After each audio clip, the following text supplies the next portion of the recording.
మీ మధ్య మీరు అక్కడికి వెళ్ళొచ్చా అని చెప్పారు, కామాఖ్యకి వెళ్ళొచ్చా అని చెప్పారు.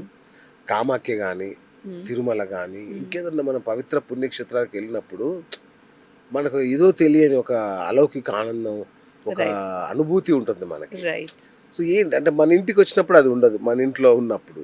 రైట్ ఏంటి తేడా అంటే ఎనర్జీస్లో స్థాపించడమా, అది ఏంటి ఆ సీక్రెట్ అసలు? ఇండియన్ ఆర్కిటెక్చర్ చాలా చాలా గ్రేట్ అండి. ఓకే. మొన్న చెప్పాను కదా కామాఖ్య వెళ్ళినప్పుడు అది అంటే మెయిన్గా ఏం చేస్తారు అవి గర్భగుడి చాలా క్లోజ్డ్గా ఉంటుంది. అవును. సో అక్కడ ఎనర్జీస్ అన్నీ అక్కడ ఉండిపోతాయి బయట రాకుండా. ఓకే. దాంతో మనం అక్కడ వెళ్తే గర్భగుడిలో ఎలా ఎంటర్ అవుతామో చాలా పీస్ఫుల్గా హాయిగా అవును. ఎంతో సంతోషంగా అనిపిస్తుంది. అవును. స్పెషల్లీ అంటే కామాఖ్య వెళ్ళినప్పుడు ఒకటే నేను అబ్జర్వ్ చేశానండి, బయట చాలా ఎండగా ఉండాలి, అవును. అవును. కానీ కామాఖ్య అంటే మెయిన్లీ గర్భగుడి వెళ్తున్నప్పుడు ఎంత చల్లగానో ఎంత అంటే ఆ ఆర్కిటెక్చర్ అప్పుడు పూర్వకాలంలో ఏసీస్ అవన్నీ ఏం లేవు. కదా. సో ఆర్కిటెక్చర్ త్రూగా వాళ్ళు అవి అది చేశారు. అంత అందంగా బిల్డ్ చేసేవారు, అంత సైన్స్ ఇన్వాల్వ్ ఉందో దాంట్లో కరెక్ట్. మీకు తెలుస్తుంది అది. నిజమండి. ఎందుకంటే మీరు గర్భగుడి అంటే కిందికెళ్ళాలి. కిందకి కిందకెళ్ళాలి. ఇట్లా చిన్న సొరంగం, హా. చాలా చిన్న గది. నాకు అదే భయం ఫుల్ వేసింది. నేను కూడా ఎనర్జెటిక్. వెళ్ళాను. సఫికేట్ అయితానేమో, ఏమైతుందో అనుకున్నా. కానీ చాలా ఎంత అసలు ఆనందంగా ఉంటుంది. ఎంత ఎంత ఎనర్జీ అంటే ఒక శక్తి ధారలు అలా ప్రవహిస్తున్నాయా సీరియస్‌గా అనిపిస్తుందండి. నిజంగా, చాలా నిజంగా బాగుంటుంది అది. మహాద్భుతం చాలా. కామాఖ్య అయితే హా. నిజంగా.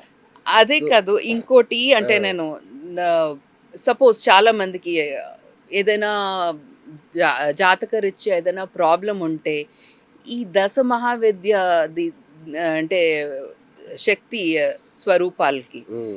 ఒక్కొక్క శక్తి స్వరూపంకి ఒక్కొక్క ప్లానెట్ అవును. రిలేటెడ్ అండి. ఓహ్! ఇప్పుడు మా కాళీని తీసుకుంటే శని, ఆ! శని గ్రహంతో రిలేట్ అయింది. అచ్చా! శని గ్రహంతో ప్రాబ్లం ఎవరికైనా వచ్చినప్పుడు కాళీ టెంపుల్ విజిట్ చేస్తే కొంచెం ఒక రకంగా తశాంతి అవుతుంది. ఓహ్! లై ఇంకా త్రిపుర సుందరి అయినా లేకపోతే కామాఖ్య కోసం అయినా బుధుడు.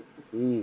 బుధుడు ప్లానెట్‌తో రిలేట్ అయింది. బుధుడు నుంచి ఎవరైనా ఫైనాన్స్ ప్రాబ్లమ్స్ అలాంటివి ఏదైనా ఉంటే ఓకే. కామాఖ్యకి వెళ్తే, లేకపోతే మా త్రిపుర సుందరి టెంపుల్‌కెళ్తే డెఫినెట్‌గా అది కొంచెం రకంగా పరిష్కారం అవుతుందండి. ఓకే. అలాగే రాహు కోసం మా చిన్నమస్తాది. హ్మ్. ఈ టెంపుల్స్‌కి వెళ్ళినా చాలా మటుకు మన ప్రాబ్లమ్స్ సాల్వ్ అవుతాయి. ఓకే. మ్యామ్ ఏంటసలు అంటే దిక్కులకింత ప్రాధాన్యం ఎందుకు మ్యామ్? దిక్కులతోనే అన్నీ ఏంటసలా? ఉన్నాయండి. దిక్కులతోనే అన్నీ ఉన్నాయి. ఆ! చివరికి దేవుడిని గూడా నీవే దిక్కు అంటాం మనం. అంటే రైట్. దిక్కు అనేది అంత ఇంపార్టెంట్. ఏంటసల? చాలా చాలా ఇంపార్టెంట్. మనం దిక్కుల్ని ప్రాపర్‌గా చూసుకొని, దాంట్లో ఏ రకమైన ఎనర్జీ ఇంబాలన్స్ లేకుండా చూసుకుంటే, ఓకే. మనం ఏది కోరుకుంటే అదొస్తుంది. అది హ్మ్. రియల్‌గా, ప్రాక్టికల్‌గా అది. ఓకే. మీ నార్త్ సరిగ్గా చూసుకుంటే, నార్త్‌లో ఏ రకమైన వాస్తు దోషాలు లేకపోతే, వాస్తు దోషాలు ఎలాంటివుంటాయి?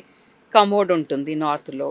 లేకపోతే రెడ్, ఆరెంజ్, పింక్ కలర్స్ లాంటి ప్రాబ్లమ్స్ ఉంటాయి. ఓకే. చాలామంది అంటే యూఎస్‌లో వాటిలోను కిచెన్స్ నార్మల్లీ నార్త్‌లో ఉంటుంది. హ్మ్. అంటే వాటర్ జోన్‌లో మీరు అగ్ని అగ్నిని తీసుకొస్తున్నారు. తీసుకొస్తారు. ప్రాబ్లమ్ అవుతుంది. ఇలాంటి ఇంబాలన్స్ వస్తే మీకు ఫైనాన్స్ రావడం ప్రాబ్లమ్ అయిపోతుంది. రైట్? ఇంకోటి మీకు సౌత్ ఈస్ట్ ఎక్కడ యాక్చువల్ అగ్ని స్థానంలో హ్మ్. హ్మ్. చాలామంది బ్లూ కలర్ వార్డ్‌రోబ్స్ అంటే కిచెన్ షెల్ఫ్స్ అన్నీ ఇచ్చుకుంటారు. అవును. లేకపోతే బ్లాక్ కలర్ ప్లాట్‌ఫార్మ్ ఉంటుంది. హ్మ్. ఇలాంటివి అవును. ఏదున్నా మన అగ్ని పాడవుతుంది. ఓహ్! సో, మనకి ఫైనాన్స్ ప్రాబ్లమ్ వస్తుంది. సో, మనం ఫ మనకి ఫైనాన్స్ పుష్కలంగా రావాలి అంటే నార్త్ చూసుకోవాలి, ఏ రకమైన వాస్తు దోషం లేకుండా. సౌత్ ఈస్ట్ చూసుకోవాలి, ఆగ్నేయం ఏ రకమైన వాస్తు దోషాలు లేకుండా. మీరు అక్కర్లేదనుకున్నా మీకొస్తుంది. అంటే హ్మ్. అంత ఎఫెక్ట్ అబ్బా!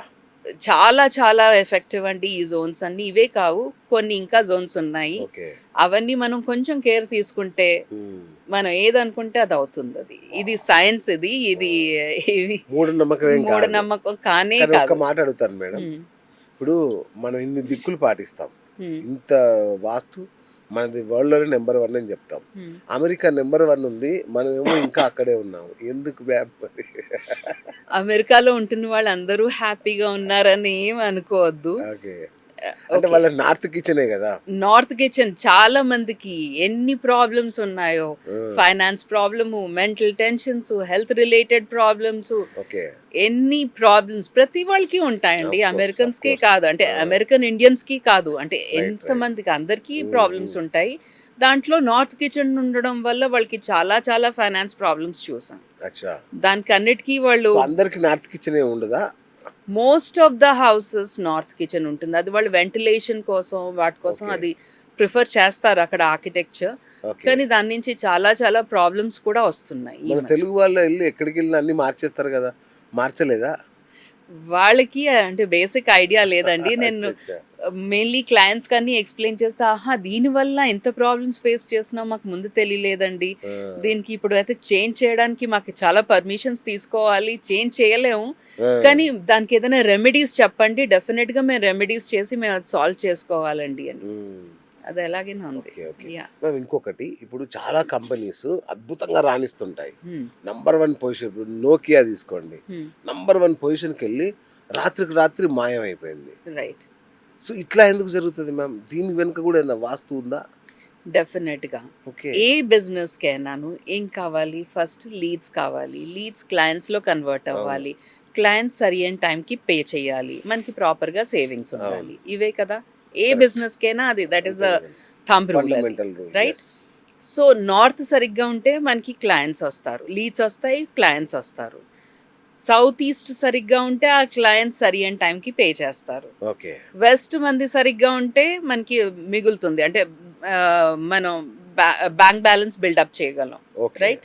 ఈ డైరెక్షన్స్లో కానీ ఏ రకమైన వాస్తు దోషాలు ఉంటే మన బ్రాండ్ నేమ్ పాడవుతుంది, మనకి క్లయింట్స్ వదిలేసి వెళ్ళిపోతారు, మిస్ట్రస్ట్ వస్తుంది క్లయింట్స్ ముందు, చాలా ఇలాంటి ఎన్నో ఇష్యూస్ వస్తాయి. ఎంప్లాయీస్ వదిలేసి వెళ్ళడం, అవి కూడాను అన్ని, అంటే మనం ఒక్కొక్క డైరెక్షన్ చూసుకుని అనలైజ్ చేసుకుంటే ఈ ప్రాబ్లంకి ఏంటి అని ఆ డైరెక్షన్ చూసుకుని సాల్వ్ చేసుకోవచ్చండి. ఓకే ఓకే ఓకే అట్లాగే మనుషుల విషయంలో కూడా మ్యామ్, ఇప్పుడు ఉదయ్ కిరణ్ లాంటి హీరో ఉంటారు, కొందరు సక్సెస్లోనే ఉంటారు, కానీ సడన్గా వాళ్ళ గ్రోత్ ఆగిపోతుంది, ఒక్కోసారి వాళ్ళు సూసైడ్ దాకా వెళ్ళిపోతుంటారు. దీని వెనక ఏమన్నా రీజన్ ఉంటుందా మ్యామ్? మెయిన్గా వాళ్ళు చాలా, అంటే ఒక్క పర్టిక్యులర్ జోన్ అని చెప్పలేమండి, చాలా జోన్స్ రిలేట్ అయి ఉంటుంది.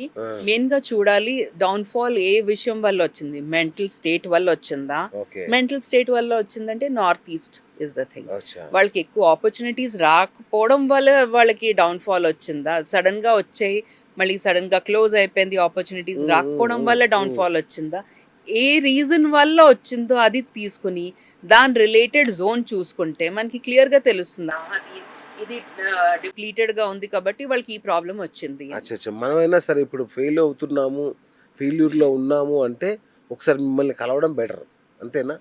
నన్నే కాదు, I mean, అంటే ఒక వాస్తు, yes, ప్రాపర్ వాస్తు. సైంటిఫిక్ వాస్తు, అంటే Correct, correct. ఇల్లు చూసి ఆహా ఇది పూలగొట్టండి, ఇది పడతోయండి అని చెప్పకుండాను ప్రాపర్గా ఒక క్యాల్కులేట్ చేసి ఒక వాస్తు చక్రం వేసి సైంటిఫిక్ వేగా చేసిన ఎవరిని పిలిచినా అది డెఫినెట్గా రిజల్ట్స్ వస్తాయండి.